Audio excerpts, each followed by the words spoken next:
सोलापूर जिल्ह्यात एका बाजूला वारंवार महापुराची परिस्थिती उद्भवत असताना दुसरीकडे माढ्यामध्ये मात्र पाण्यासाठी शेतकरी आक्रमक झालेत. सीमा माढा उपसा सिंचन योजनेचं पाणी आवर्तन सुरू होऊन 3 आठवडे उलटलेत तरी शेवटच्या भागामध्ये पोहोचलेलं नाहीये. या योजनेवरती वारंवार होणाऱ्या दादागिरी विरोधात माढा तहसील कार्यालयासमोर चिंचोली, जाधववाडी, माढा आणि वेताळवाडी इथल्या शेतकऱ्यांनी थाळीनाद आंदोलन केलं.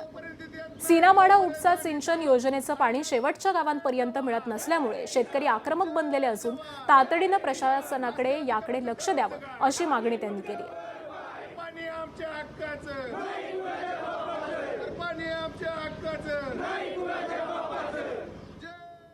पुढची बातमी आहे बारामतीमधून. बारामतीमधील एका महिलेनं तिच्या पतीला गुंगीचं औषध देत बॅटनं मारहाण करत त्याला घरातच पुरून टाकण्याचा प्रयत्न केलाय. या प्रकरणी बारामती शहर पोलीस ठाण्यामध्ये प्रवीण जगताप यांचे वडील प्रकाश जगताप यांच्या फिर्यादीवरून शर्मिला जगताप या 38 वर्षीय महिलेविरोधात गुन्हा दाखल करण्यात आला. हा संपूर्ण प्रकार 30 जुलैला रात्री 11:30 ते 1 ऑगस्ट सकाळी 11:30च्या दरम्यान घडल्याचं तक्रारीमध्ये म्हणण्यात आलंय. बारामती शहरातील जामदार रोड इंद्रप्रस्थ सोसायटीमधील फ्लॅट नंबर 9 मध्ये हा प्रकार घडलाय.